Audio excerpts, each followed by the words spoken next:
안녕하십니까. 12월 16일 유튜브 영상 제작을 시작하겠습니다. 잔고부터 살펴보겠습니다.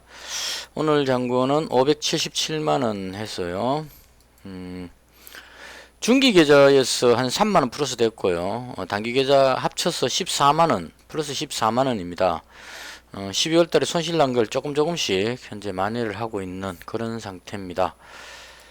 시장에 대한 개인적인 생각인데요. 지난밤에 미증시가 상승을 했습니다. 나스닥하고 필라델피아 반도체 지수가 많이 올랐는데요. 여기에 제가 생각하는 것과는 좀 다르게 흘러갔어요. 그 금리 인상, 테이퍼링 확대와 금리 인상 우려감이 커졌는데, FOMC 회의에서 이제 내년에 적어도 금리 인상을 3회 정도 할 것이라는 것과 테이퍼링이 가속화된다는 이런 쪽에 뉴스가 나왔는데, 분명히 그 뉴스는 악재 뉴스인데 이게 해석이 다르게 나와버린 겁니다.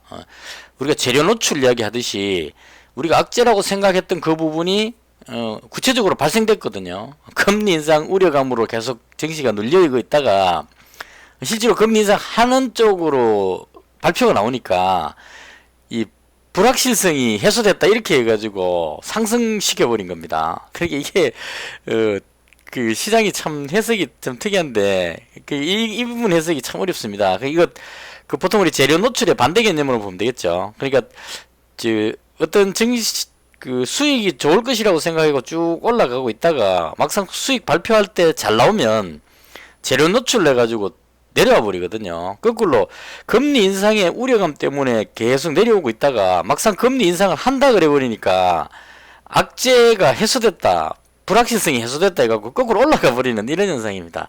그래서 이 부분은 그냥 논리적으로 설명해서는 말이 안 되는 소리인데, 일단 시장이 그동안 금리 인상 우려감으로 걱정하고 있던 게 막상 금리 인상 한다고 발표를 해버렸으니까 이 불확실성이 해소된 거죠. 금리 인상을 내년에 3회 하겠다 했는데 또 금리 인상을 또 하겠다 소리를 안 할 거란 얘기죠. 당분간은.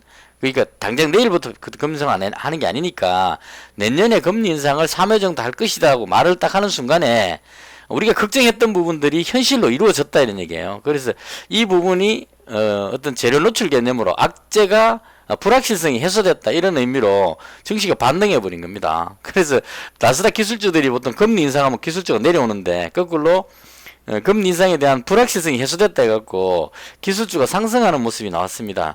그래서 이걸 이제 우리 증시에 어떻게 갖다 붙여야 되느냐, 이게 이제 문제가 되는데,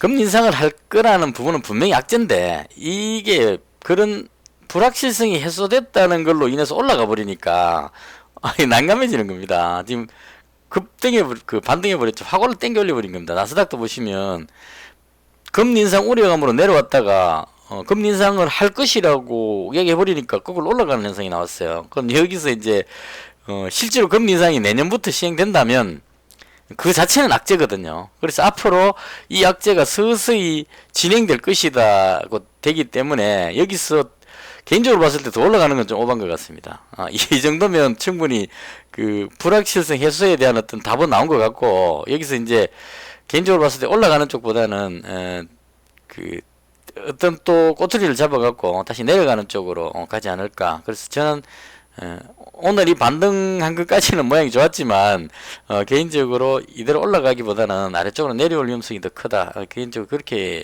보여집니다. 이건 이제 이 그림상으로 봤을 때는 윗꼬리도 없이 그냥 쫙 뼈렸으니까 오늘 올라갈 것처럼 보이는데요. 개인적으로 봤을 때 올라가봐야 많이 가봐야 한 이 정도 선.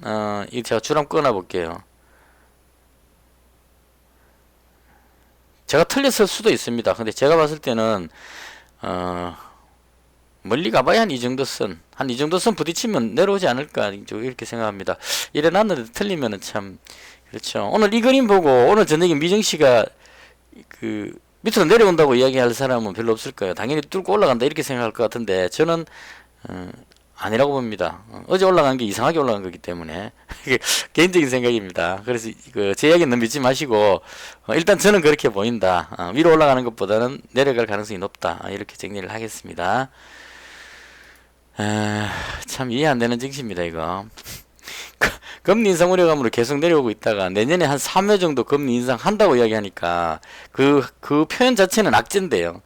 불확실성이 해소됐다 그러고 그걸 올라가 버리니까 한마디로 할 말 없다 이렇게 보시면 될 것 같습니다. 그 다음 종목에 대한 이야기인데요.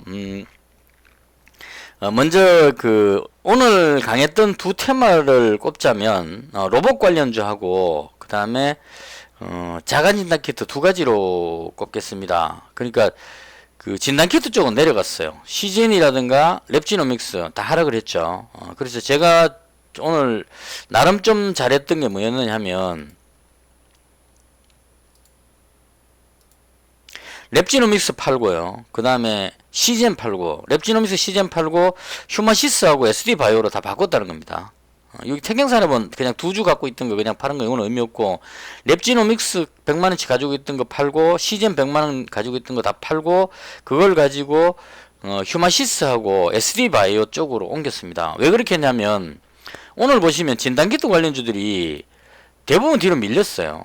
엑세스바이오도 그렇고 랩지노믹스도 그렇고 시젠 대표적인 시젠이 대장이죠. 근데 SD바이오하고 휴마시스는 올라갔거든요. 그래서 이 그림으로 봤을 때 자가진단키트 쪽에 관심이 높아지는 것이 아닌가 이런 생각이 듭니다. 그러니까 똑같은 진단키트 관련주인데 시젠, 랩지노믹스, 엑세스바이오 요 종목하고 SD바이오하고 휴마시스하고의 가장 큰 차이는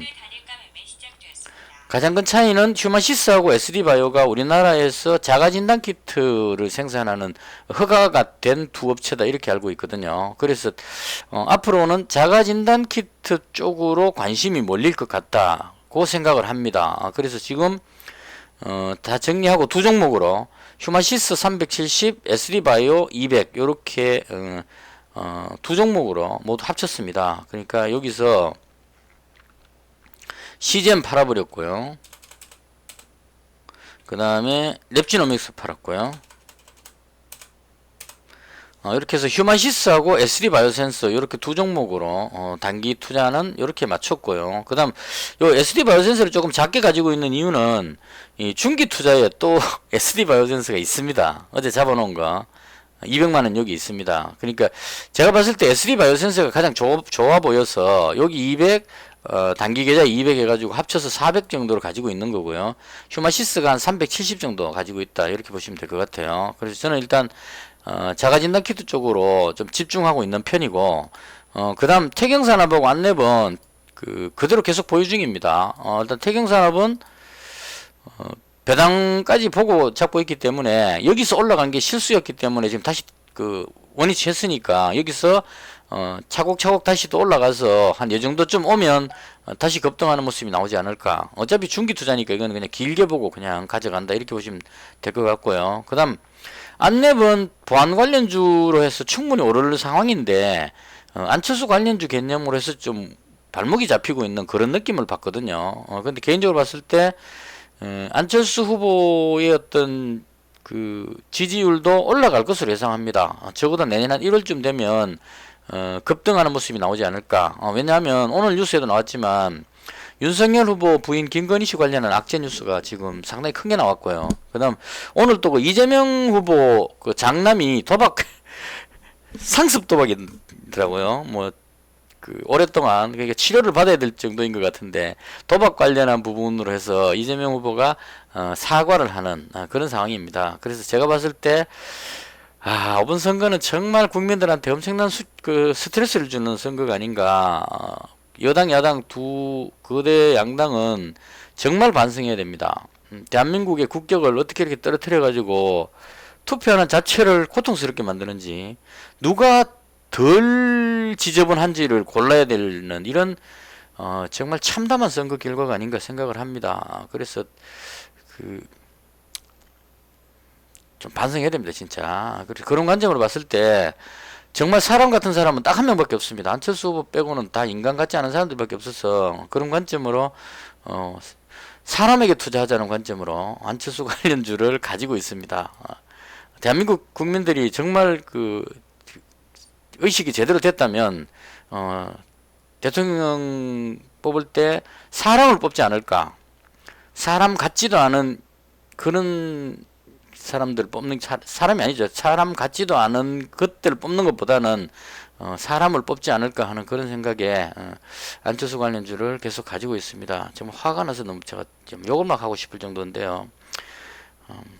아들이 도박을 하고 있는데도 떳떳하게 대통령 후보에서 사퇴 안 하고 가고 있거나, 부인이 서류 조작해갖고 한 그런 상황을 보고도 그대로 떳떳하게 얼굴 철판 깔고 방송에 나오고 있는 거에서 정말 혐오감을 느끼게 합니다. 조국 씨 부인이 정경심 씨가 딸 표창장 위조했다고 징역 4년까지 구형시켜갖고 감옥에 있는데, 그보다 더한 허위 서류를 지금 몇 건인지도 모를 정도로 했는데, 그걸 검찰총장이었다는 사람이 방송에 나와가지고 그대로 뻔뻔하게 얼굴을 들고 나온다는 자체에서 소름 끼칩니다. 정말로. 정치 이야기하면 안 좋아하시는 줄 알지만 워낙 화가 나서 그렇습니다. 일단은 그런 연유를 해서 자가진단키트 두 종목 단기로 가지고 있고요. 그 다음에 중기 투자는 그대로입니다. 안랩, 태경산업, SD바이오센스 이렇게 보유를 하고 있는 상태입니다. 그래서 오늘은 플러스 14만원으로 마감을 했고요. 지금 제가 최근 들어서 보시면 아시겠지만 중기 투자 쪽으로 좀 길게 보는 매매를 하고 있습니다. 그래서 이 당일 매매에서 매매가 거의 없습니다. 오늘 한 것도 그냥 랩지노믹스하고 CGN 두 종목을 일반 진단키트를 자가 진단키트인 SD바이오하고 휴마시스 쪽으로 이렇게 종목 변경한 요것 외에는 매매가 없었습니다. 그래서 좀 길게 매매하는 그런 상황이고요. 그리고 오늘 또 오늘이 아니고 최근에 유망한 게 로봇 관련주입니다. 삼성이 차세대 어떤 먹거리 관점으로 해서 로봇에 투자하겠다고 이야기하고부터 유진 로봇이 1차적으로 가벼우니까 먼저 떴고요. 그 다음에 오늘 뜬 게 로보티즈하고 그 다음에 로보스타 뭐 이런 종목들 가격이 좀 되는 실적이 있는 회사들 쪽이 움직였습니다. 그래서 개인적으로 봤을 때 뭐 휴림 로봇도 있고 막 있는데 개인적으로는 로보스타하고 로보티즈하고 이 두 종목이 거의 꽤 괜찮은 종목이 아닌가 이렇게 생각을 합니다. 그래서 저는 개인적으로 로보스타 쪽을 조금 더 좋게 보는 편입니다. 그래서 이 부분은 제가 자가진단키트를 갖고 있으니까 이 종목 어느 정도 올라가면 이 실현하면 그 다음 로봇 관련주 쪽으로 조금 옮겨볼까 이렇게 생각합니다. 그래서 현재 지금 테마는 로봇 관련주 테마가 움직이고 있다, 이런 정도로 정리를 하겠습니다. 이것으로 해서 오늘 제가 봤던 시장에 대한 설명을 모두 마치겠습니다. 시청해 주셔서 대단히 감사합니다. 마치겠습니다.